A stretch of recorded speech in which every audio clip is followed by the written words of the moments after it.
വേദിയിൽ ഉപേക്ഷിതരായിട്ടുള്ള വേദിയിലും സദസ്സിലും ഉപേക്ഷിതരായിട്ടുള്ള വിശിഷ്ട വ്യക്തികളെ, സ്വർഗീയ മേനോൻ സാറിൻ്റെ കുടുംബാംഗങ്ങൾ,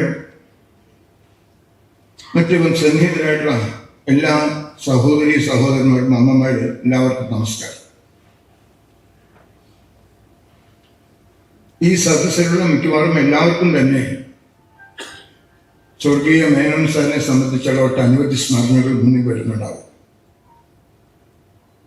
സംഘത്തെ സംബന്ധിച്ചിടത്തോളം മേനോൻ സാർ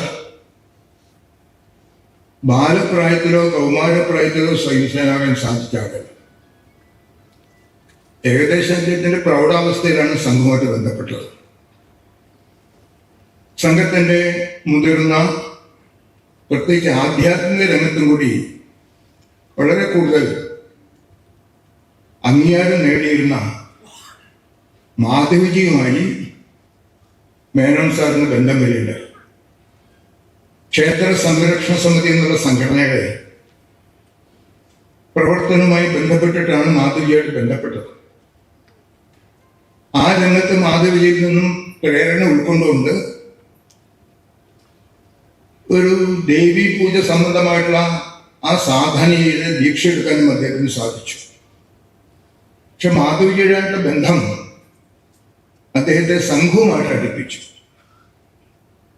വളരെ കുറച്ച് പ്രായമായ ശേഷമാണ് സംഘത്തിന്റെ പ്രവർത്തനവുമായിട്ട് അദ്ദേഹം ബന്ധപ്പെട്ടതെങ്കിലും വളരെ വേഗം തന്നെ സംഘത്തെ പൂർണ്ണമായിട്ട് ഉൾക്കൊള്ളാനും മറ്റ് സ്വയംസേവകരുടെ മുമ്പിൽ ഒരു മാതൃകാ സ്വയംസേവകൻ എന്നുള്ള പ്രവർത്തിക്കാനും അദ്ദേഹത്തിന് സാധിച്ചു എന്നുള്ളത് വളരെ വിശേഷമായിട്ടൊരു കാര്യമാണ്. സംഘത്തിന്റെ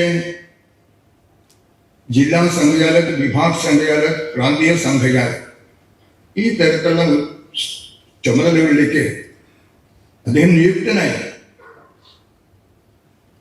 രാഷ്ട്രീയ സ്വയംസേവക സംഘത്തിന്റെ പ്രവർത്തനത്തെ സംബന്ധിച്ച് അദ്ദേഹത്തിന്റെ കാഴ്ചപ്പാട് എന്തായിരുന്നു എന്നുള്ളത് ഒരു സംഭവത്തിൽ കൂടി എനിക്ക് നേരിട്ട് മനസ്സിലാക്കാൻ സാധിച്ചു. സാധാരണ നിലയ്ക്ക് ഇത്രയും പ്രായമായിട്ടുള്ള ആൾക്കാർ അവരുടെ ഔദ്യോഗികമായിട്ടുള്ള ജീവിതം, കുടുംബകാര്യങ്ങൾ, ഈ വക കാര്യങ്ങൾക്കിടയിൽ സംഘത്തിന്റെ കാര്യത്തിൽ വ്യാപൃതരായിരിക്കാം. പക്ഷെ സംഘത്തിന്റെ ഒരു മാസം നീണ്ടു നിൽക്കുന്ന സംഘശിക്ഷാപരികളൊക്കെ വരിക എന്നുള്ളത് അവരെ സംബന്ധിച്ച് വളരെ വിഷമകരമായിട്ടുള്ളൊരു കാര്യമാണ്. പക്ഷെ അദ്ദേഹം പ്രൗഢാവസ്ഥയിൽ തന്നെ സംഘത്തിന്റെ പരിശീലനം വരാൻ തയ്യാറായി. അങ്ങനെയുള്ള അവരുടെ ഒരു ബൈഠക്കിൽ പരിചയപ്പെട്ട സമയത്ത് ഞാൻ അദ്ദേഹത്തോട് എൻ്റെ മനസ്സിന് ആശ്ചര്യത്തോടുകൂടി ഞാൻ ചോദിച്ചു, വീട്ടിലെ പ്രാരാബ്ധങ്ങളും കുടുംബത്തിന്റെ കാര്യങ്ങളും അതോടൊപ്പം തന്നെ അങ്ങനെ ഒരു ചാർട്ടേഡ് അക്കൗണ്ട്സിൽ ധാരാളം ആൾക്കാർ വർക്ക് ചെയ്യുന്നൊരു ഓഫീസ്, ഈ കാര്യങ്ങളിൽ നിന്നെല്ലാം വിട്ടുമാറി ഒരു മാസം ഇങ്ങനെ ശിബിരത്തിൽ വരാൻ അങ്ങക്ക് എങ്ങനെ സാധിച്ചു എന്ന് ചോദിച്ചപ്പോഴാണ് അദ്ദേഹം സംഘത്തെ ഏത് രീതിയിലാണ് കാണുന്നത് മനസ്സിലായത്.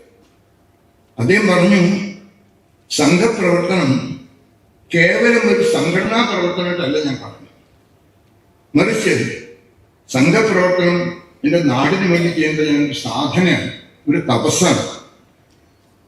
അതുകൊണ്ട് ഈ സാധനങ്ങളുടെ സിദ്ധി വേണമെന്നുണ്ടെങ്കിൽ ചെറിയ ചെറിയ അനുഷ്ഠാനങ്ങൾ പോലും വളരെ ശ്രദ്ധയോടുകൂടി ചെയ്താൽ ആ സാധനയുടെ നമുക്ക് സാഫല്യമുണ്ടാകും.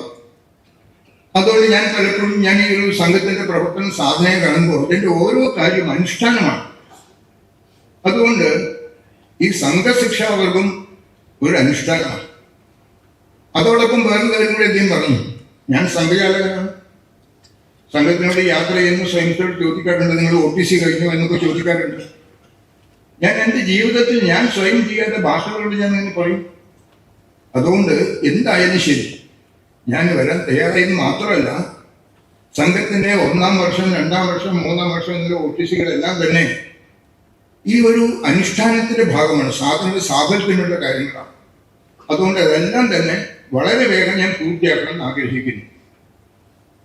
അദ്ദേഹം നിശ്ചയിച്ച പോലെ തന്നെ തുടർച്ചയായിട്ടുള്ള വർഷങ്ങളിൽ 3 വർഷം കൊണ്ട് അദ്ദേഹം സംഘത്തിന്റെ 3-ാം വർഷ സംഘശിക്ഷാവൻ പൂർത്തിയാക്കേണ്ടത്.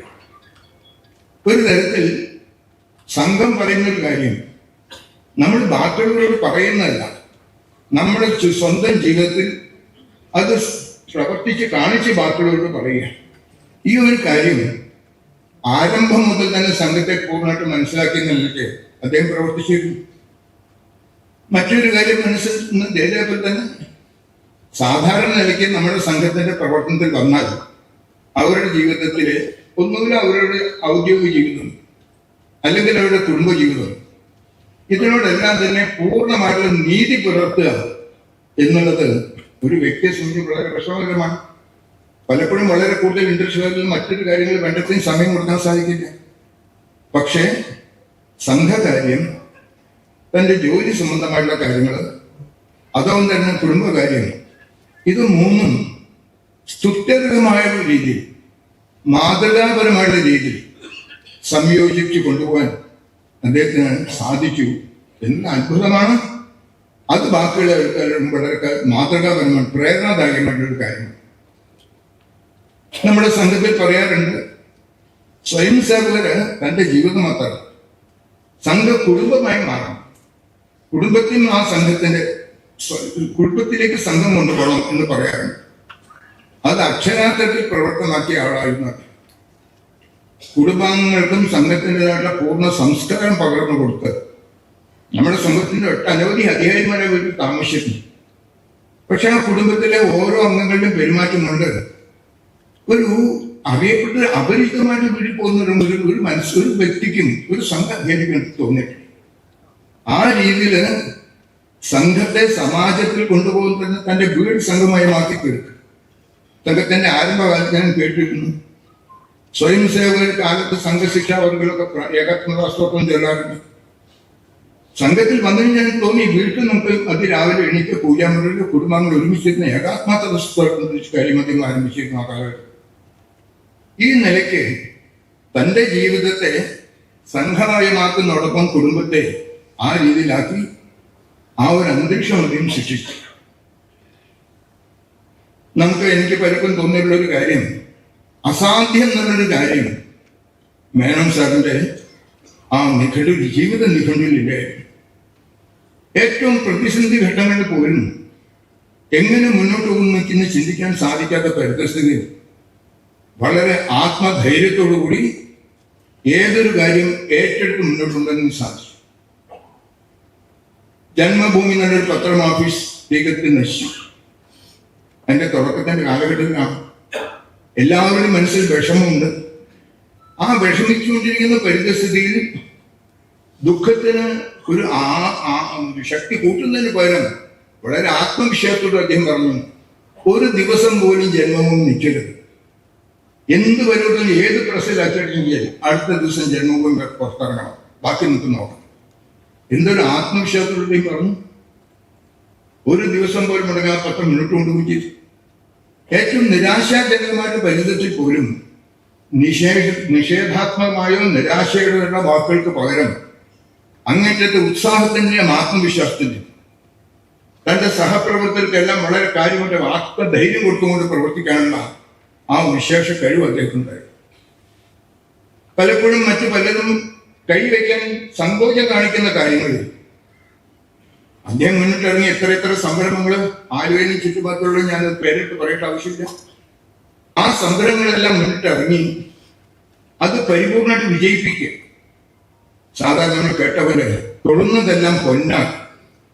ആ ഒരു രീതിയിൽ താൻ ഏറ്റെടുത്ത പ്രവർത്തനങ്ങളെല്ലാം തന്നെ അതിന്റെ പൂർണ്ണമായ വിജയത്തിൽ എത്തിക്കാനുള്ള അസാമാന്യമായിട്ടുള്ള കർമ്മകുശലത അദ്ദേഹം പ്രകടിപ്പിച്ചിരുന്നു. അദ്ദേഹത്തിന്റെ ഓരോ കാര്യം നോക്കുന്ന സമയത്ത് പലപ്പോഴും എനിക്ക് ഈ രീതിയിലുള്ള ഒരു ആത്മവിശ്വാസം സഹപ്രവർത്തകർക്ക് ഒരു കാലത്തും ഒരു നിരാശയുടെ അന്തരീക്ഷം ഉണ്ടാകാതെ ആത്മവിശ്വാസം ഉൾക്കൊണ്ട് എല്ലാവർക്കും പ്രേരണാപുരുഷനായിട്ട് പ്രവർത്തിച്ചു. സ്വയം സേവകനെ കുറിച്ച് പറയാണ്ട് നിത്യേന സംഘശാഖയിൽ പ്രാർത്ഥനിച്ചു. അദ്ദേഹത്തിന്റെ ജീവിതത്തിന്റെ അവസാന കാലഘട്ടത്തിൽ ശാരീരികമായിട്ടുള്ള അസ്വസ്ഥത വന്നു, സംഘശാഖയിൽ പോകാൻ സാധിക്കില്ല. പക്ഷെ അദ്ദേഹത്തിന് വീട്ടിൽ പോയി സംസാരിച്ചിരിക്കുന്ന സമയത്ത് വൈകുന്നേരം 6 മണിയാകുമ്പോൾ പെട്ടെന്ന് അദ്ദേഹം എഴുന്നേറ്റ് ശരി സംഘത്തിന്റെ പ്രാർത്ഥന ചെയ്തു. അദ്ദേഹത്തിന്റെ സഹായം കൊടുത്തിട്ട് പ്രാർത്ഥന ചെയ്തു. ആ രീതിയിൽ സംഘം ഒരേ ജപം ഹൃദയത്തുടിപ്പുകളാകണം. സംഘമാവണം എൻ്റെ ജീവിതം എന്തു ധന്യം ഇതിൽപ്പരം എന്നുള്ള ആ കാര്യം സ്വന്തം ജീവിതത്തിലൂടെ പ്രാവർത്തികമാക്കി നമുക്കെല്ലാവർക്കും പ്രേരണയും ഉത്സാഹവും തന്നു. ആ സംഘമയമായ ജീവിതം നയിച്ചു. അതോടൊപ്പം തന്നെ മറ്റു എല്ലാ കാര്യം സമൂഹത്തിൽ എത്രമാത്രം ഉയർന്ന ആൾക്കാരായിട്ട് ഇതിന്റെ സ്വാധീനം. ആ ഉയർന്ന തലത്തിലുള്ള സ്വാധീനം ചെലുത്തുന്നതോടൊപ്പം തന്നെ സംഘത്തിന്റെ ഒരു സാധാരണ സ്വയം സേവകരോടും അതേ രീതിയിലുള്ള സ്നേഹവും അവർക്ക് ഏത് സമയത്തും സമീപിക്കാവുന്ന ഒരു സാഹചര്യം ഉണ്ടായി. ഈ തരത്തിൽ അനവധി കാര്യങ്ങളിൽ നമുക്ക് അങ്ങേറ്റത്തെ പ്രേരണയും ഉത്സാഹം തരുന്ന ആ ശ്രേഷ്ഠ പുരുഷനാണ്. നമ്മളിപ്പോൾ അറിയാം, സംഘത്തിന്റെ 100ാമത് വർഷം പ്രമാണിച്ച് നമ്മളൊരു വ്യാപകമായിട്ട് നൽകി ജനജാഗരണം സമാജ പരിവർത്തനത്തിന്റെ പ്രവർത്തനത്തിൽ ഏർപ്പെട്ടിരിക്കും. ആ ഒരു സന്ദർഭത്തിലാണ് മേനോൻ സാർ നമ്മളെ വിട്ട് പിരിഞ്ഞിരിക്കുന്നത്. ഈ സമയത്ത് അദ്ദേഹത്തിന്റെ വേർപാട് നമ്മളെല്ലാവരും മനസ്സിൽ വേദനയുണ്ടാവും.